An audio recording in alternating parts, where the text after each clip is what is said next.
마태복음 14장입니다. 마태복음 14장 28절에서 33절까지 말씀이고요. 함께 교독하겠습니다. 베드로가 예수님께 대답했다. 주님, 주님이 맞으시면 저에게 명령해 주세요. 물 위를 지나 주님께로 오라고요. 예수님이 오세요 하고 말씀하셨다. 그러자 베드로가 배에서 내려 물 위로 걸어서 예수님께로 갔다. 그러나 드센 바람을 보자 두려웠다. 그래서 바다 아래로 빠져 들어가기 시작하자 비명을 질렀다. 주님, 저를 구해주세요. 곧바로 예수님이 손을 내뻗어 베드로를 붙잡아 주셨다. 그러고는 말씀하신다. 믿음이 작은 사람이여, 어쩌자고 의심했나요? 예수님과 베드로가 배에 올라타자 바람이 잦아들었다. 배에 있던 사람들이 예수님께 엎드려 절하며 말했다. 참으로 당신은 하나님의 아들이십니다. 아멘. 기적이 일어나네 라는 제목으로 마태복음 14장 28절에서 33절까지 말씀을 가지고 말씀을 나눠보려고 합니다. 여러분, 성경을 읽으면서 이런 일은 어떻게 가능할까?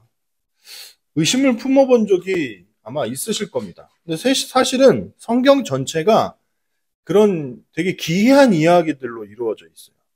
오늘의 성경 구절도 예수님께서 무리를 걸으셨다라는 내용이 포함되어 있기 때문입니다. 그래서 사실은 어떤 특정한 어떤 사건은 믿어지는데 어떤 사건은 믿어지지 않아. 특별히 그럴 것도 없어요.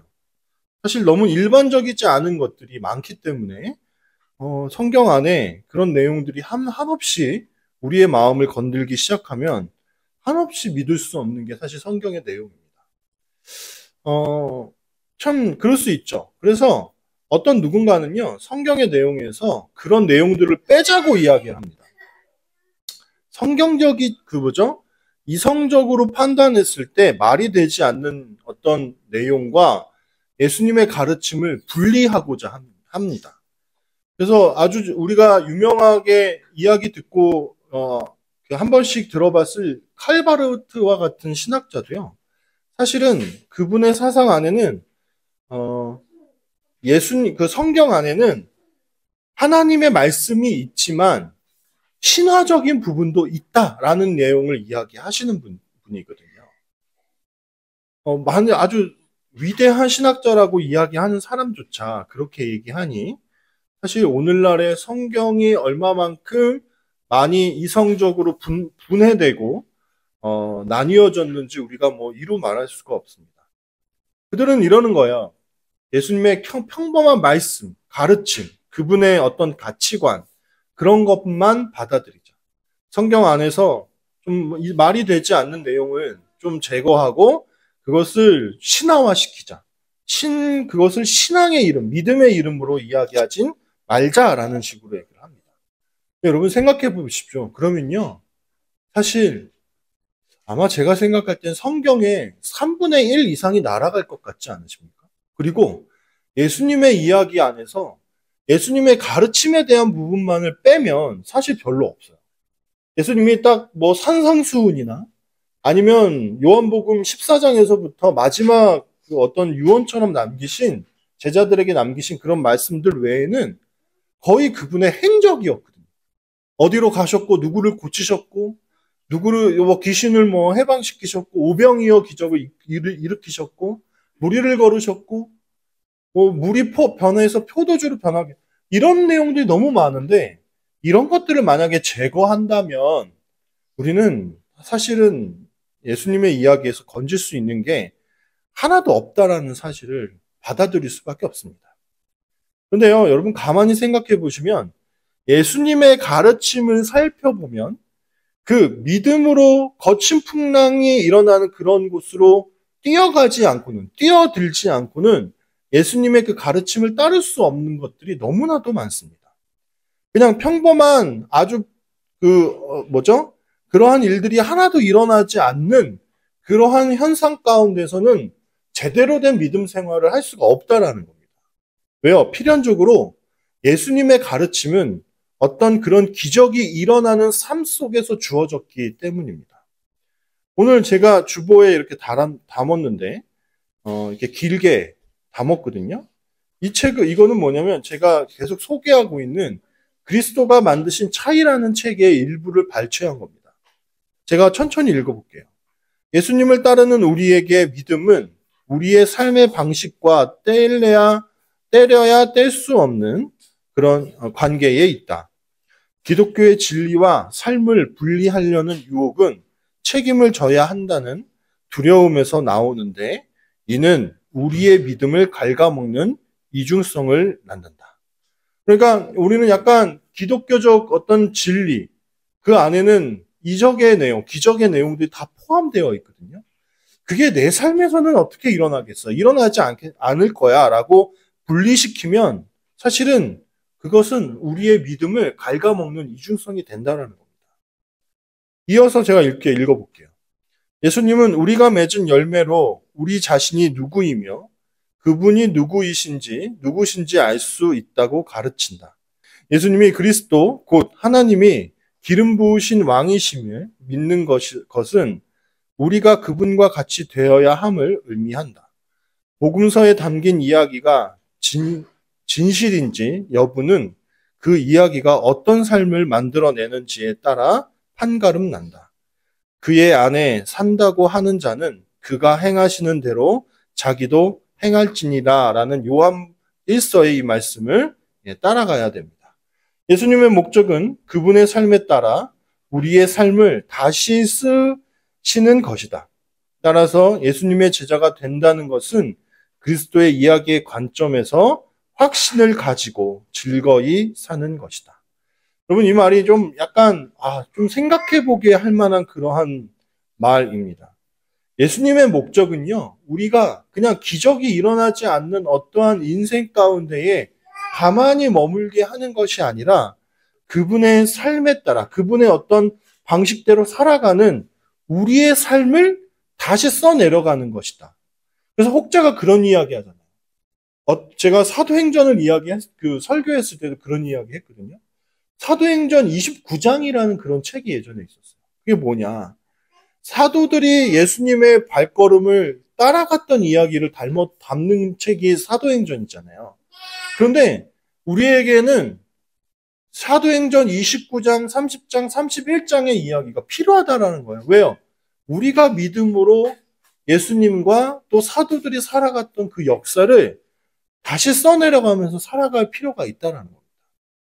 그런데 우리는 어떤 그 책의 어떤 주인공이 되려고 하기보다는 그냥 아주 평범한 아무것도 아닌 그냥 아무도 기억해주지 않은 때로는 그래서 예수님도 우리가 있는지 없는지조차 모르는 그러한 인생으로 우리를 그냥 전락해버리려고 하는 것은 아닐까 하는 생각을 하게 돼요. 혹자는요, 베드로를 평가할 때 이렇게 얘기합니다. 그가 무리를 걸었지만 곧 믿음이 연약해져서 물에 빠진 사람으로 평가합니다. 왜냐하면 또 예수님께서도 이어서 이 믿음이 연약한 사람아 라고 질타하셨기 때문이기도 해요. 그런데 간과한 것이 있다고 스탠리 하우어스는 얘기합니다. 뭐냐면 그 순간 그는요, 말도 안 되는 사실에 발을 내딛고 순종한 사람이었다는 거예요. 거기에 10명 넘는 제자들이 있었어요. 풍랑이 막 일고 막 그런 바다 가운데로 예수님께서 큰 호수 가운데로 걸어오셨습니다. 근데 거기에 예수님이 걸었다고 해서 물 위를 걸었다고 해서 나도 걸어볼게요라고 할 수 있는 사람이 어디 있어요? 그렇죠? 그냥 헤엄만 잘 쳐서 빠져나오면 다행이죠. 그런데 베드로는 예수님과 같이 그 신비로움을 경험하고 싶었습니다. 그 기적의 삶의 한 중앙에 자기를 한번 경험시켜보고 싶었던 것 같아요. 주님, 그래서 나도 그 물 위로 걸어오게 하십시오. 만약에 그 일이 안 될 일이면 예수님께서 뭐라고 하셨겠습니까? 아니야, 너네는 분명히 빠져. 굳이 내가 걷는다고 해서 너네가 그것을 걸을 필요는 없어 라고 하시지 않았겠습니까? 근데 예수님이 뭐라고 하십니까? 오세요. 너도 오라 라고 이야기합니다. 그러자 베드로가 배에서 내려서 물 위로 걸어갔다고 얘기합니다. 저는 이 부분을 우리가 중요하게 평가해야 된다고 생각합니다.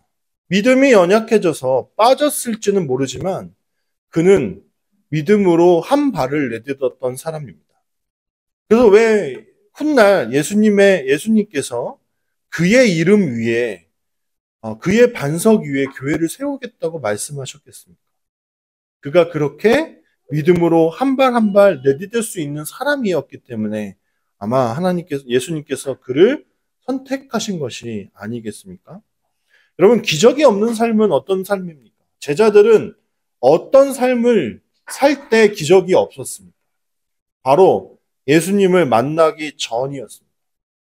그들이 예수님을 만나기 전에는 그냥 평범한 이스라엘 사람 중에 한 사람으로 물고기를 낚고 세금을 징수하고 그리고 열심당원의 일을 하면서 살았던 그런 제자들이었습니다.